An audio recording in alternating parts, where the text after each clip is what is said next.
Oh, hello. Good morning. How's the morning? Fine. Are you okay? Yes, madam. Okay.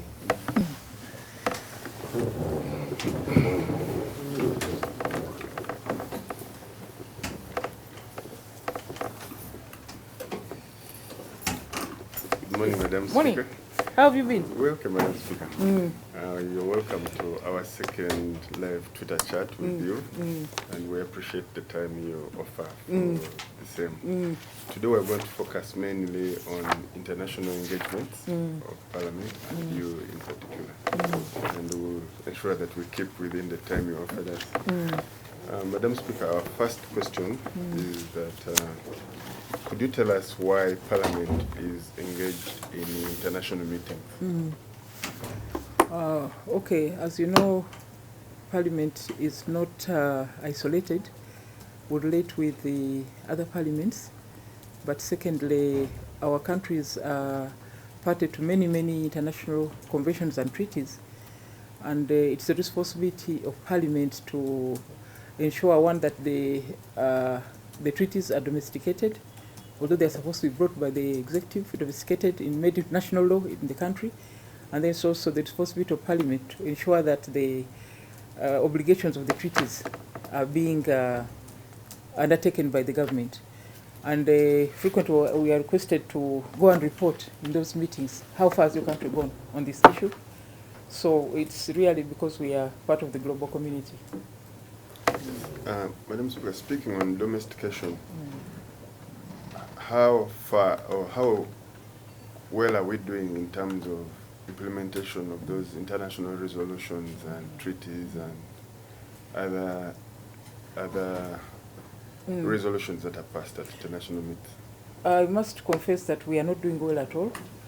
The government has not brought many treaties for domestication. For instance, within the African Union, there are more than 20 conventions and protocols which have been agreed upon, but they have never been brought here for domestication.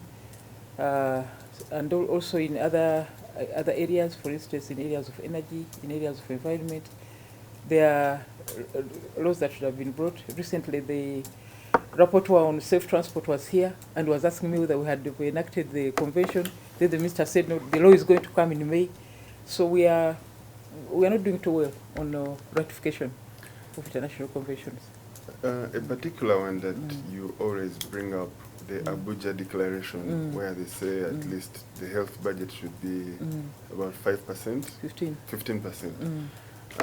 Recently you said you are going to engage the ministry and government in general as well in the budget process. How far have we gone with that engagement?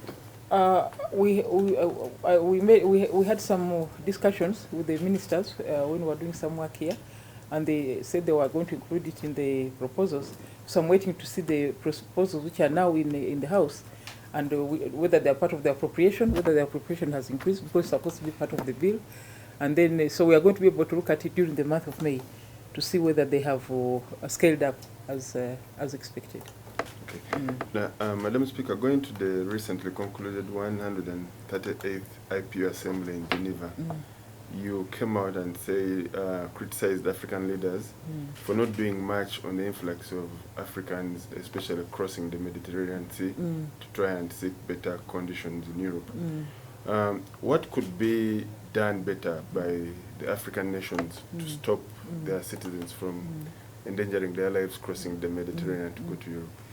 Yeah, I think it's important for our government to put the people first, to actually ensure that they are attending to their welfare, ensuring that there are enough opportunities in the country, and also where there is immigration, to arrange for legal immigration, which can be governed by protocols between the countries. But also the major issue of lack of stability, the wars that are happening on this continent, they are creating a lot of refugees. And also because of the wars, many Africans feel there are no opportunities. So they risk this really, walking through the desert. People just die there because there's no water. If they're able to cross the desert and reach the Mediterranean, some of them are now enslaved by the slave traders who find them in Libya and other parts of North Africa. So it's very, very important that African leaders invest in creating opportunities within the country so that our people do not have to leave. Many people do not really want to live abroad. It's because they feel obliged to go because there are no opportunities. So it's really important that our leaders see to the welfare and also the security and stability on this continent. Madam Speaker, Uganda's refugee policy is a good one, but there remains some gaps in terms of infrastructure and environmental support to the country. Last year, several nations contributed over $350 million to cater for the plight of refugees in the country. In your opinion, was that contribution enough, and has it been put into use? Especially, you've come out on issues of the pressure the refugees are putting on the environment and the roads. Has this been implemented well? First, I don't know how much was collected. Those are the pledges made here during the refugee summit. I don't know whether they have all been put in. We may have to find out from the Office of the Prime Minister, which is coordinating the summit. But for a long time, the United Nations, the international community, have not been making provision for the impact on the host communities. I don't know which country I was reading about where they're also complaining about the destruction of the environment. People are cutting down the trees because they have to cook. When they left their country, they could not carry firewood, so they have to cut it here in Uganda where they have found it. And because there are many and they're staying for long, the destruction is massive. So when the refugee summit happened here, I had a meeting with the FAO representative. I had a breakfast meeting with him in Munyonyo, and I told him that I would want to see built into the strategies for managing the refugees. One, repair of the environment must be part of the strategy. Secondly, they must put money with the host countries to work on infrastructure. I went to West Nile, and the number of huge trucks I saw driving in the villages. The roads were made for small cars and border. They were not made for trailers. And the destruction is really high, and the district's budget cannot support that infrastructure. So I told the FAO representative that the environment, infrastructure, and also on issues of water and the schools. You can imagine the policies that if they have a refugee community, you first allow them to collect water from morning until 4. So the people of Uganda must wait until 4 to be able to collect water. But this woman who is collecting water at 4 has got to cook breakfast, got to cook lunch, got to wash. So I also told the FAO representative that they need to give us additional water so that we have our water, the refugees also have their water. And then, of course, the pressure on the schools, pressure on the hospitals. Madam Speaker, this would sound a bit unfair, but do you think there could be caps on refugee inflows into the country? It has. I don't think it's a very good thing. I've seen the countries in Eastern Europe putting up barbed wire to stop people from getting in, but I think it's not right. But also, when people are just running away from danger, it's hard for you to just close your door and say, you die there, die in your country. So it's a difficult situation. But I think that since we have come out as a country which is very hospitable, I think we need additional support, and our role should be recognized, and we are given extra support to manage those refugees. Madam Speaker, yesterday the Minister for Disaster, Honorable Musa Ichoru, at a press conference at the Media Center, said they're considering receiving the 500 refugees from Israel. Do you think that should first seek parliamentary approval? You know, the issue of Israel is very controversial. I went to Israel in November, and I was suddenly confronted, me and the Speaker of Rwanda were confronted by some journalists because there was an ongoing case in the court in Israel. The refugees from Eritrea and South Sudan who are being targeted had gone to court to stop the Israeli government from deporting them. And first I didn't know that that arrangement was there. When I came back, I went to the president. I said, I've been embarrassed in this meeting. Do you know about this? He said there was a proposal, but we have never quite concluded it. I think it's a difficult situation, especially if they're being forcibly relocated here. And unfortunately, in this country, there's a lot of forceful, even in history. I'm told that in the 1940s, people from Malta were exiled here. And then the Polish prisoners were also brought to Uganda. I don't know why we are favorite for that kind of thing. Okay. My colleague has some questions also on the refugee situation. Some of them, Madam Speaker, you've addressed, but then for many years, the question of the refugee has been an international concern. But as time goes by, the pressure is now more on host communities. The conversation has shifted from having the UN addressing these issues to how the districts are handling it. The pressure is too much to the district host community. What do you think we should do to help the communities? Or should we have the conversation again with the UN and say, here, this has been our... You know, we should have a conversation with the United Nations. The refugees are the responsibility of the United Nations. Yes. It's them who find them a home. But of course, some of these, because they are neighbors, they just walk in. So that's what I was saying, that when I talked to the FAO representative, I told him that we should be given additional budgetary resources to support the local communities. You know, you find they can't move because there are no roads. They can't take their produce to the market, so they get poorer because we have been kind enough to host refugees in the country. Or like Charles had mentioned, should we then review our open door policy? I think we should attach conditions to it, because in any event, this will belong to the United Nations. So we should attach conditions and say if 200 come, you must do ABC. If 300 come, you must do ABC, so that they know the general framework of how we are going to work together. Thank you. Okay. And then the last one from me, we're waiting for the international to help us increase the budget. As of now, shouldn't Parliament help the host communities? Because if we're giving them budget the same... For themselves? Yes. If we are approving the budget for the local government, we have Queen that is not hosting the refugee getting more or less the same amount, and the budget is almost the same as that of Moyo, Lamour, that is having now more influx. Shouldn't we start having the conversation now as we're waiting for the international community to address? I think what we need to do is to actualize the contingency fund, because it is there in the constitution. That's the money which would come in to help the local governments if they have an upsurge for people, to help them to do some more. I think we need to work on the contingency fund, because now some refugees are erupting in from Congo on the Lake Albert, others are coming in from Burundi, others Sudan, so you can't know. So I think for me the contingency fund would be the one to address those issues, otherwise engage with the international community. Thank you very much. Yeah. Madam Speaker, now we move on to the 62nd session of the UN Commission on the Status of Women that you attended recently. Could you just give us a brief of the main issues that were discussed? Okay.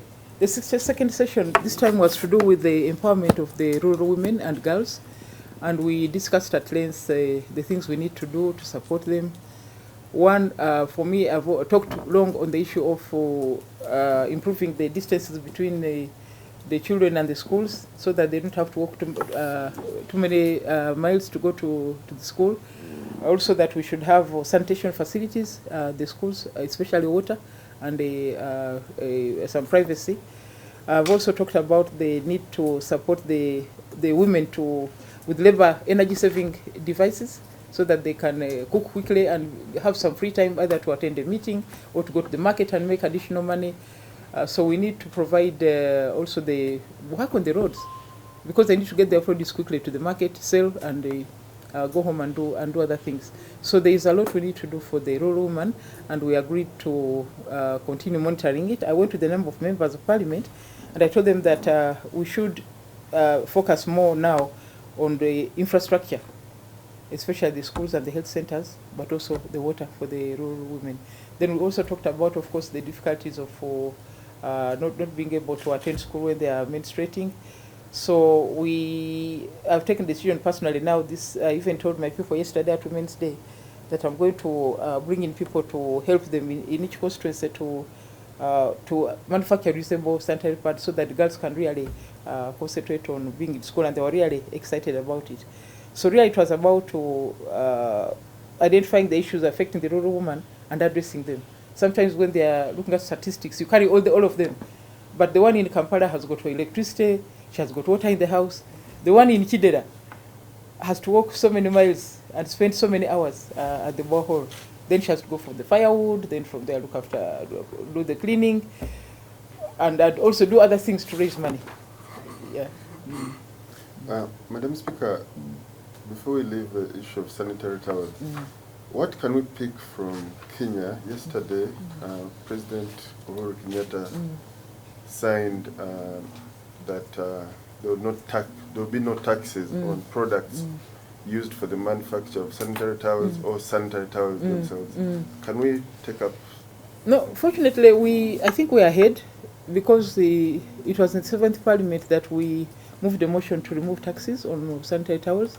Although the Minister of Finance has tried many times to come in a different way, so in the 7th Parliament we successfully moved a motion to remove tax on diapers, because it's the women who buy the diapers, so it is tax on the women and the children. The tax on sanitary towels definitely is a tax on women, and we don't think that women should be taxed because they are women. But so we appreciate what President Uhuru has done, and we want our government just to make sure that this is being implemented. We made the law here, but we need to see better implementation. Then going back to the meeting on the status of women, one of the issues raised was the fact that there's need to tackle the negative cultural practices that disadvantage the girl child. How is Uganda rating with other nations, say in Europe and other parts of Africa, in tackling the negative cultural practices? The Ministry of Gender presented an update on what they have been doing, but I think that we need to speak more especially about female genital mutilation. I know it's done in a small part of the country, but still any girl who is circumcised, it is a problem. So we need to continue awareness raising, especially working with the elders in those communities and keeping the subject alive, so that we mobilize also the boys to start supporting their sisters and also to become part of the campaign. So we need to do more to mobilize the community so that we can end it. The other issue was access of credit for entrepreneurship for women and young girls. How is Uganda faring on that front? Are there any lessons that can be borrowed from other countries? Yeah, the Zambians appear to be ahead of us on the issue of empowerment of women. In fact, for them, they have even a law on citizenship empowerment. I tried to bring it here, gave it to one of 2 of our members to try and move it, but somehow they failed. So Zambia is slightly ahead of us. We have also started, but our fund is still small. I think it's our responsibility to ensure that we have a credible fund. Because if we are going to serve 400,000 women in Uganda in a year, and they are in millions, I think it's really unfair. So we need to work more to ensure that the money is increased so that more people are able to access it. Yes, Madam Speaker, again, on women, have we reached where we want to be in terms of having more women in leadership positions? Ideally, under the Beijing platform, we would be now heading for parity. So we are not yet where we need to be. I know the local governments have done well. That I think we're at 40% at the local governments. Parliament is at 32%, cabinet at 22%.